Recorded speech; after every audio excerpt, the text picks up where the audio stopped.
이진우의 손에 잡히는 경제.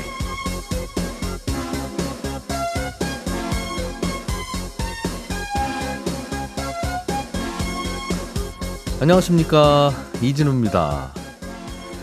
전세 사기 특별법 개정안의 국회 표결을 하루 앞두고 어제 국토부가 정부 차원의 새로운 구제안을 발표했습니다. 전세 사기 피해 주택을 LH가 경매로 낙찰받은 뒤에 공공임대주택으로 전환해서 피해자에게 장기간 제공한다는 계획인데 자세한 내용 잠시 후에 들어보겠습니다. 한국, 중국, 일본 정상들이 4년여 만에 만났습니다. 공동선언문을 발표했는데 선언문에는 세 나라 간의 자유무역협정 FTA의 협상 속도를 높이기 위해 노력한다는 조항이 포함되어 있습니다. 정상회의에서 나온 논의 내용 중에 주목할 만한 부분들을 짚어보겠습니다. 반도체 생태계 강화를 위해서 우리 정부가 26조 원 규모의 지원책을 발표했습니다. 이 중 17조 원이 산업은행의 대출 프로그램을 통해서 지원되는데 산업은행도 돈이 없으니까 당연히 이 돈은 시중자금을 채권을 발행해서 끌어들여야 할 텐데 이 과정에서 자금 경색이나 금리 상승이 나타날 수 있다는 우려도 함께 나오고 있습니다. 이 소식도 자세히 들어보죠. 손경제 유튜브 채널을 통해서 보이는 라디오로도 함께 하실 수 있습니다. 5월 28일 화요일 손에 잡히는 경제 시작합니다.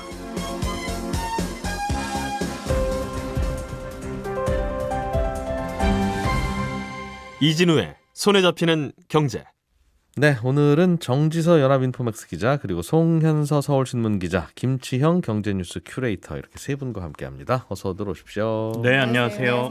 자, 전세 사기 네. 피해자들 구제하는 특별법 이야기 좀 해보죠. 이 특별법은 일단 국회로 올라가 있어서 네. 표결을 앞두고 있고 야당은 이거 좀 통과시키자라고 하고 있고 그렇습니다. 정부는 그건 좀 문제 있는 것 같습니다. 네. 라는 입장인데 정부가 하루 앞두고 어제 정부의 안을 발표한 거죠. 그렇습니다. 결국은 야당 안하고 어떻게 다른 건지 이게 궁금한데 어떤 내용이에요? 지난번에도 제가 이제 전세 사기 특별법 개정안을 한번 설명드린 적이 있는데요. 그 당시가 이제 박상호 국토교통부 장관이 정부 입장에서는 이건 좀 부정적이다라는 의견을 밝혔을 때입니다. 그러니까 지금 국회 표결을 앞둔 개정안의 핵심은 선구제 후 회수예요. 전세 보증금 반환 채권을 정부가 이제 피해자들에게서 사들여서 이 보증금의 일부를 먼저 피해자들에게 돌려준 후에 이걸로 경매 낙찰을 받고 공매를 통해서 돈을 받으면 피해자들에게 준 돈을 회수하는 방식이 이제 지금의 특별법 개정안이고요. 일단 먼저 돈 주고 네. 나중에 팔아서 경매로 네. 팔아서 그 돈을 보충해 보자. 네, 문제는 그겁니다. 그렇게 되면 먼저 내준 돈보다 적게 회수가 될 수도 있고. 줄 수도 있고 네. 뭐 아닐 수도 있고. 당장 내줘야 되는 돈은 어디서 나느냐 뭐 이런 게 이제 문제였죠. 예. 근데 이제 정부가 내놓은 이번 추가 대책은 뭐냐면 어떤 차이가 있냐면 전세 사기 피해자들이 가지고 있는 전세 보증 반환 채권을 사들이는 게 아니고요. 권리만 이전해 가는 양수 방식입니다. 그러니까 돈 지출이 일단 없다는 거고요. 일단 돈 주는 건 없는 거네요. 그럼. 네네네. 네. 그러면 이 권리로 해당 주택이 경매에 나오면 낙찰을 받고 보증금을 돌려주는 대신에 그 집에서 10년 임대료 없이 이 피해자들이 살 수 있게 해준다. 그리고 원하면 10년 더 시세에 임대료 시세에 50에서 70% 정도의 저렴한 임대로 거주할 수 있게 해준다라는 게 핵심입니다. 그러니까 좀 간단하게 얘기하면 오늘 국회에서 표결을 앞둔 전세사기 특별법 개정안은 보증금을 일부라도 돌려주는 돈에 초점이 맞춰져 있다라고 하면 정부와는 돈보다는 주거 안정 거기서 살 수 있게 해준다라는 안에 초점이 맞춰진 아니다 이렇게 볼 수 있습니다. 그러니까 집주인이 빌라 주인들이 돈을 못 갚은 거니까 결국은 경매로 넘기긴 넘기되 LH가 낙찰을 받아와서 거기 살고 있는 세입자들한테 사실 만큼 충분히 사실게 하겠다는 그런 뜻이군요. 다만 네네. 세입자들은 내 전세금 돌려주시오. 그거는 돌려드리기 어렵고 네. 다만 그게 다른 데 가서도 거주하시려고 하는 걸 테니까 그럼 여기서 계속 사세요는 하겠다는 내용인 것 같아요. 네, 그렇습니다. 피해자들 입장에서는 어떨까요? 이게? 물론 이제 정부가 적극적으로 경매 낙찰을 받고 빠른 속도로 공공매입 임대로 이걸 돌린다라고 하면 나름의 효과는 조금 있을 것으로 보이는데요. 다만 사실 지금 전세사기 특별법으로도 LH의 경매를 통한 전세사기 주택 매입하고 임대 전환이 가능한 상황이거든요. 근데 이게 사실 1년 동안 불과 4채밖에 이렇게 하지를 못했어요. 그러다 보니까 정부가 이렇게 한다고 또 하는데 과연 이게 얼마나 속도를 낼 수 있을 것이냐가 관건이 될 것 같고요. 피해자들도 지금도 못했는데 앞으로 할 수 있겠니?라고 이제 약간 의구심을 좀 내비치고 있는 거고요. 두 번째는 이제 주거 안정이란 정부의 얘기하고 피해자들이 말하는 주거 안정의 개념이 조금 다릅니다. 그러니까 전세 사기 피해로 1년여를 고생한 이 집과 막 얽히고 설킨 여러 권리 관계를 돈 조금 받더라도 이거 내가 조금이라도 해소하고 빨리 해소하고 싶다는 게 지금 피해자들의 심리 상태인데 돈 챙겨갈 거 챙겨서 이사 가고 싶다, 떠나고 네, 싶다. 여기 빨리 떠나고 싶다라는 거예요. 근데 거기서 계속 살게 해드리겠습니다라는 정부 방향이 좀 피해자들의 10년 동안 여기에 거주해라. 그리고 원하면 20년 동안 이 집에 계속 거주할 수 있게 해줄게라는 게 과연 이게 지옥 같은 경험을 한 이 집에서 나를 묶어놓는 거지 이게 피해 대책일 수 있느냐라는 의견도 있습니다. 그래서 이번 그렇지만 이제 정부 안에 꼭 이것만 있는 건 아니고요. 이번 추가 대책에 전세 사기 특별법의 대상이 안 됐던 다가구 주택하고 오피스텔 등도 이번에 포함을 좀 시켰거든요. 그래서 피해자 범위를 조금 넓혔다는 점에서는 또 조금 의미를 찾을 수 있는 방안이긴 합니다. 그러니까 전세 사기가 돼서 받아갈 돈이 이제 없는 분들한테 돈을 돌려드릴 거냐, 아니면 그냥 그 집에서 계속 내버려 두면 그 집에서 쫓겨나게 될 테니까 네. 그 집에서 살게 해드리는 걸로 멈출 거냐, 그 차이인 것 같은데. 근데 사실은 예. 이게 돈을 돌려주냐 안 돌려주냐라고 얘기하는 게 어차피 임대료를 안 받는 거, 정부가 사실은 공공임대로 돌리면 임대료를 받아야 되는 거잖아요. 안 그러면- 받고 돈 예. 안 받고 그냥 빌려주겠다는 거예요? 수익을 포기하는 거거든요. 10년간. 네. 수익을 포기하는 것도 정부 입장에서는 지출이에요. 그렇겠죠. 네, 아니면 그러면- 다른 분들한테 받으면 되는 예. 거니까. 그러니까 한 번에 이 지출을 하느냐 아니면 10년 동안 이들이 낼 걸 안 받아서 지출하느냐의 차이일 뿐이지 결국에는 정부 지출은 같다고 봐도 되거든요. 결국 그분 그러면 한꺼번에 목돈 드리고 내보내면 네. 정부가 돈이 어디 있습니까? 그 손실 어떻게 합니까?인데 예를 그 들어 빈집에 네. 다른 분들을 임대를 해서 다른 네. 분들에게 월세를 받아서 메우면 될 거 아니냐는 반론이군요. 네, 그러니까 이제 이게 전세 사기 특별법 개정안에 보면 보증금의 최소 미리 내줄 수 있는 게 30% 정도라고 돼 있거든요. 여기에 이제 채권 평가를 해서 추가로 좀 더 내줄 수 있기는 한데 그렇게 보면 만약에 월 임대료를 정부가 이걸 뭐 30만 원을 받을지 50만 원을 받을지 모르겠지만 30만 원이라고 치면 예. 1년에 그 360만 원, 10년이면 3,600만 원의 수익을 정부는 포기하는 거잖아요.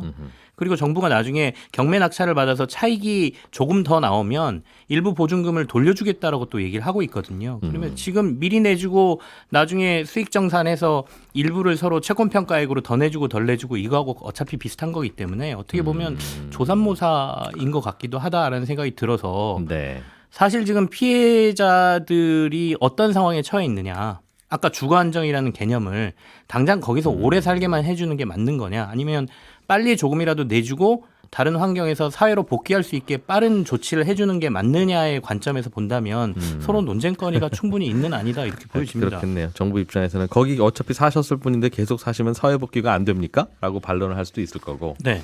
그러니까 하여튼 나는 여기서 2년만 살려고 그랬는데 내 돈 빨리 좀 돌려주시고 그리고 나서 끝냅시다.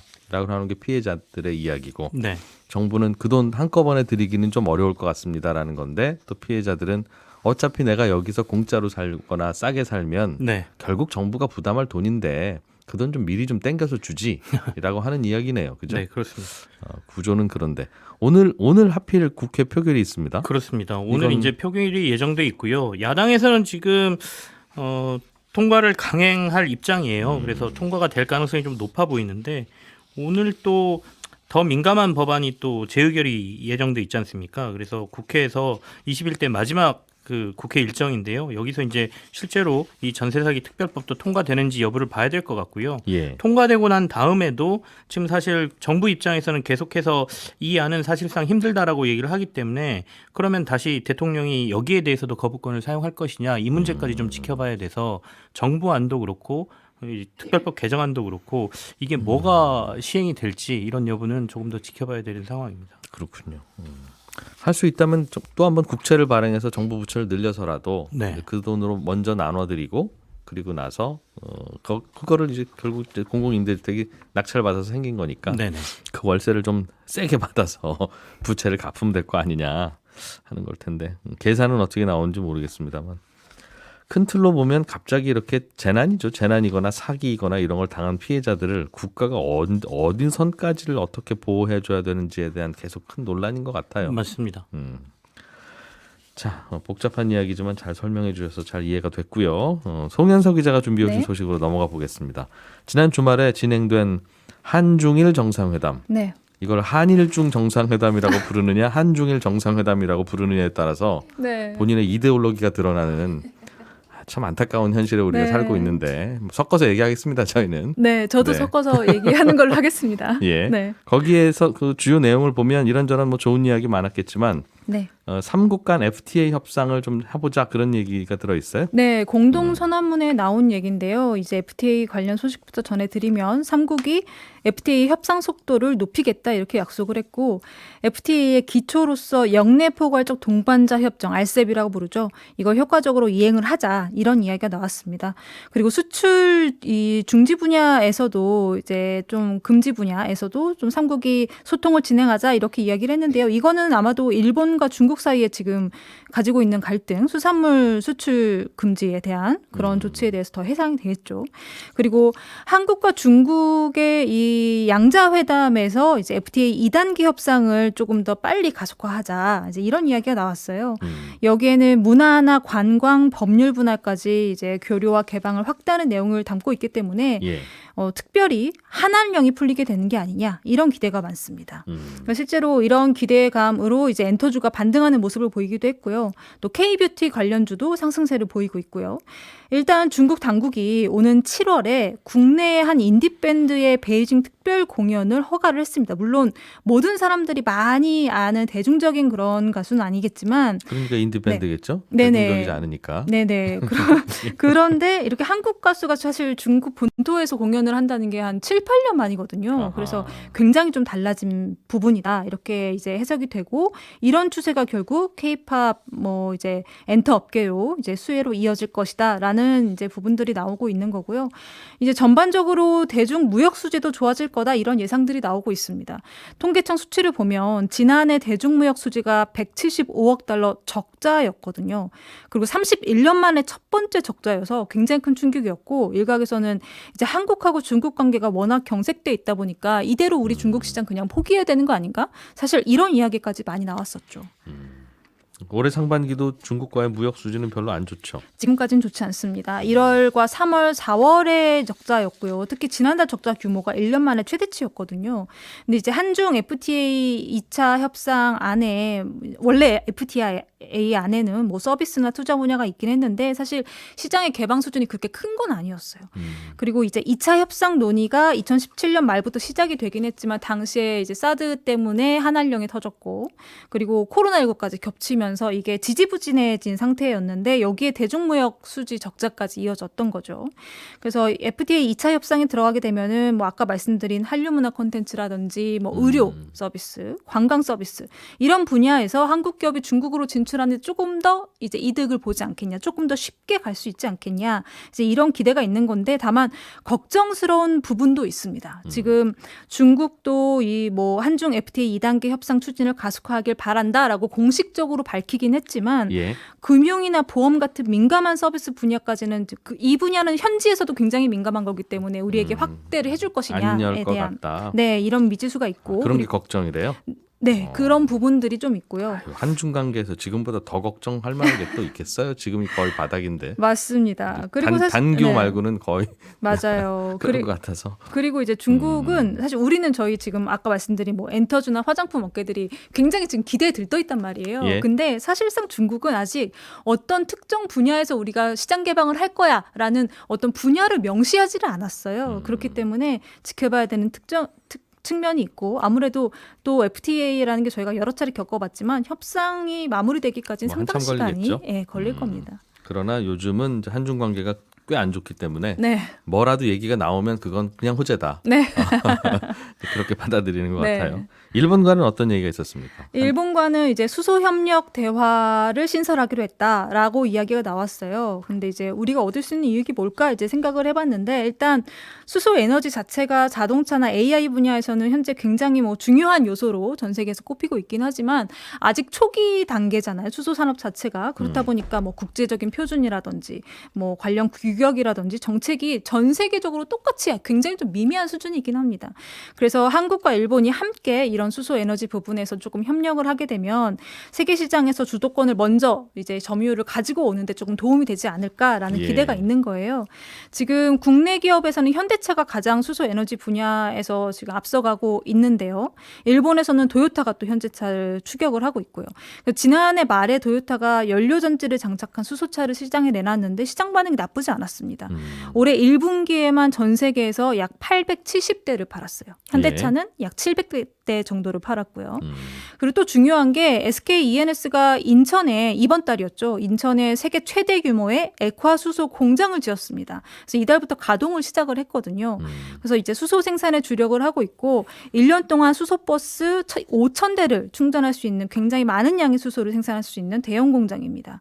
근데 이게 지금 너도 나도 지금 다 수소 경제 이 에너지 분야에 뛰어들고 있긴 하지만 아직은 생산비도 높고 또 수요는 아직 많이 낮은 편이기 때문에 아직 이게 에너지의 대안이 될지 안 될지 확신은 없는. 네, 그렇죠. 아직은 걸음마 단계이기 때문에 정부 지원이 굉장히 좀 필요한 상태예요. 그리고 또 그렇다고 해서 지금 너무 느리게 간다. 그러면 또 이미 시장들이 막 지금 달궈지고 있는 상황이기 때문에 또 주도권을 놓칠 수가 있는 상황이거든요. 예. 그래서 이제 일본과의 협력이 이런 시장 점유율을 선점하는 데 좀 긍정적인 영향을 줄 수 있다. 이런 기대가 있지만 중요한 건 일본은 한국하고만 이런 수소 관련된 협약을 맺은 게 아닐 거 아니에요. 예. 사우디하고도 액화수소 공급망 강화를 위해서 협력을 하기로 했고 또 삼성은 호주하고 수소 관련 프로젝트에 참여하고 있고 이 얘기는 각국마다 협력은 협력인데 사실 각자 경쟁력을 키우는 게 우선이다라는 얘기겠죠.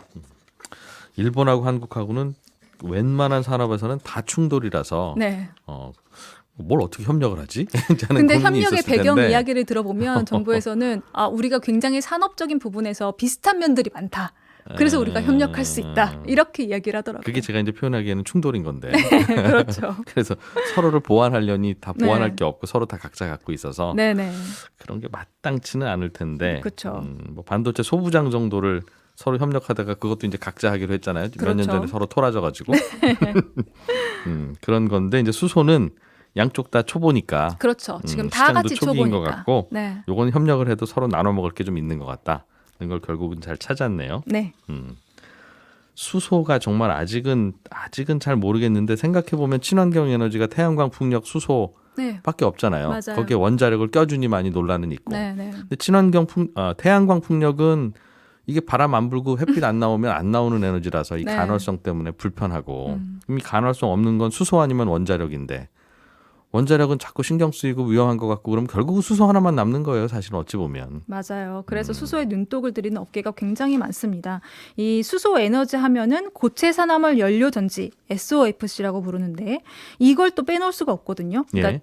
우리가 요새는 이제 데이터 센터를 많이 짓잖아요. 근데 이 데이터 센터에 문제가 생긴다. 저희가 이제 여러 차례 겪어봤지만 일상이 마비가 될 수도 있습니다. 근데 AI 같은 경우는 특히 전력 소모가 굉장히 크기 때문에 예. 전원 공급이 끊어질 염려들이 굉장히 큰데 이때 이 고체 산화물 연료 전지가 이 비상 에너지로 쓰일 수가 있어요. 그래서 이 해답으로 자리를 잡고 있는 거고 이게 전력 효율성이 굉장히 높다고 해요. 그래서 비상 전원으로 사용하는 장점이 있는 거고 아까 인천에 세계 최대 액화수소 공장이 들어섰다고 말씀을 드렸는데 이 액화수소는 또 조선업계의 새로운 먹거리가 될 수가 있습니다. 그러니까 액화수소가 말 그대로 수소를 극저온에서 냉각시켜서 액체로 만든 건데 이거 석유 실어 나르듯이 이거 맞습니다. 실어 나른다는 거죠? 네, 이게 에너지니까. 네. 그럼 대량으로 운반이 가능하거든요. 그러면은 이 액화수소를 대량으로 생산할 수 있는 기술과 공장을 우리가 가지고 있게 되면 이거를 또 수출할 수 있는 길이 열리고 네. 이걸 또 운반하는 조선업계도 수혜를 누린다는 거죠.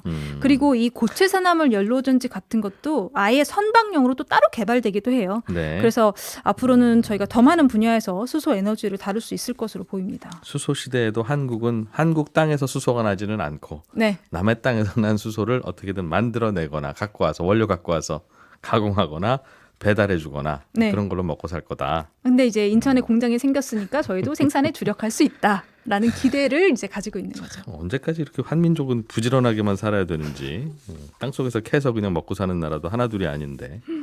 자, 잘 들었습니다. 정지석 기자 가져오신 소식은 네. 정부가 반도체 산업을 지원하려고 한다. 뭐 다들 지원하니까 지원하는 건 좋은데 네. 정부가 무슨 큰 돈이 있는 게 아니라 시장에서 그렇죠. 돈 빌려서 지원하려고 하다 보니 네. 시장에서 금리가 올라가고 자금이 경색되고 안 그래도 시장도 요즘 돈 없는데 네. 그런 걱정이 나온다는 거예요. 그죠? 네, 레고랜드 사태 학습 효과 아닌가 싶어요. 그래서 지난주에 이제 정부가 26조 원 규모 발표를 했는데 이 중에 18조 원이 금융 지원 프로그램. 네. 근데 이거의 대부분의 재원을 산업은행이 담당하다 보니까 돈 없는 산업은행이 결국에는 채권 발행, 채권 찍어서 시장에서 조달하지 않을까? 그러면 결국에 시장에 이 산업금융채, 산금채가 쏟아지면서 또 쏠림 현상 나오는 거 아니야? 하는 우려가 커지고 있습니다.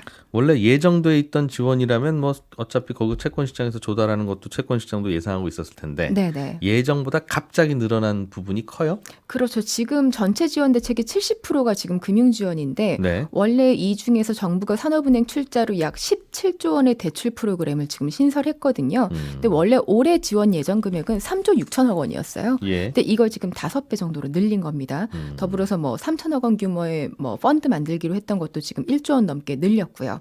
뭐 그러다 보니까 일각에서는 뭐 이번 대책 두고 이젠 반도체 관련 대기업만 특혜받는 거 아니냐 하는 시각이 있기도 한데 일단은 이번 계획의 70% 이상을 중소 중견 기업에 지원에 쓰겠다고 합니다. 그래서 뭐 어쨌든 간에 산업은행 입장에서는 이제 뭐 채권을 찍어낼 수밖에 없는 상태인 거죠.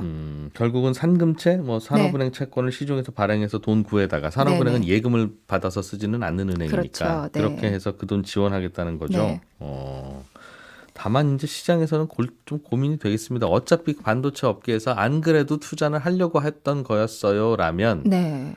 뭐 A은행에서 대출 받을 거 산업은행에서 대출 받으니까 똑같죠. 네, 시중 네. 자금 흐름은 그럼 A은행은 돈이 남는 거죠. 갑자기 남는 산업은행한테서 거죠. 네. 돈 빌려가면 네. 그럼 A은행에 있던 돈 산업은행으로 넘어가면 아무 문제 없는 건데 네. 문제는 정부가 이렇게 갑자기 지원 방안을 발표하면 투자 안 하려고 했던 것도 이번 기회에 하자고 해서 자금 수요가 많이 생길 많았을 때 경우가 그렇죠. 이제 시장에서 걱정하는 네, 맞아요. 거죠. 특히 이제 이 채권 시장 같은 경우는 그 레고랜드의 기억을 떠올릴 수밖에 없는데 그 당시에도 보면 이제 우량하다고 이야기하는 한전채 그리고 은행채가 발행이 늘어나면서 이제 자금 경색이 생겼던 거거든요. 왜냐하면 시장에선 당연히 좋은 채권을 사려고 하니까 상대적으로 신용 등급이 낮은 기업들은 유동성을 확보하지 못했고 네. 그럼 그런 기업들은 금리를 올려가지고라도 시장에서 조달을 하다 보니까 또 시장의 금리가 올라갔던 또 거잖아요. 이런 뉴스 나오면 네. 내일부터 야 김 부장, 자금 부장, 김 부장 빨리 저 채권 발행해서 지금 조금이라도 싼 금리에 빨리 조달해 놔. 맞습니다. 오늘 아침에 손경제에서 보니까 산업은행인데 다음 달부터 돈 구하러 다닌대. 이런 회의하고 또 채권 발행하고 하면 그때부터 또 금리 오르는 걸 텐데. 맞아요. 근데 뭐 최근에도 상금채 발행이 아예 없는 건 아니고 워낙 사는이 자금 투입하는 곳이 많다 보니까 연초 이후로도 지금 매달 뭐 한 3조에서 5조 원 안팎으로는 꾸준히 발행을 하고 있었거든요. 정부는 뭐 그렇게까지 걱정 안 하셔도 됩니다라는 네, 입장. 과도하다고 생각합니다. 인 네, 것 그때랑 같고. 네, 금융시장 상황도 다르고 하니까 레고랜드 때랑 비교하는 거는 말이 안 되고 또 이게 앞으로 이번 정부의 임기 3년 동안 나눠서 지원이 될 거기 때문에 예. 시장 수급에 문제 없게 운영하겠다라는 입장입니다. 무엇보다 이런 반도체 산업에 정부가 이렇게 대놓고 지원하는 걸 뉴스로 발표할 수 있는 건 진짜 네. 세상 달라진 거예요. 얼마 완전 전까지만 달라졌죠. 해도 몰래 네. 쉬쉬 지원하고 나중에 들키면 또 WTO니 뭐니 가면서 맞아요. 중국만 해도 시끌시끌하고. 보조금 규모 공개 안 하잖아요. 네. 근데 또 어느덧 세상이 바뀌어서 너도 나도 지원 많이 하는 정부가 좋은 정부가 됐으니 이 바닥에서는 도덕이라는 건 뭔지 잘 모르겠습니다. 예, 저희는 또 내일 아침에 모여서 라디오와 인터넷, 유튜브로 또 생방송 해드리겠습니다. 내일 아침에 뵙죠. 고맙습니다. 이진우였습니다.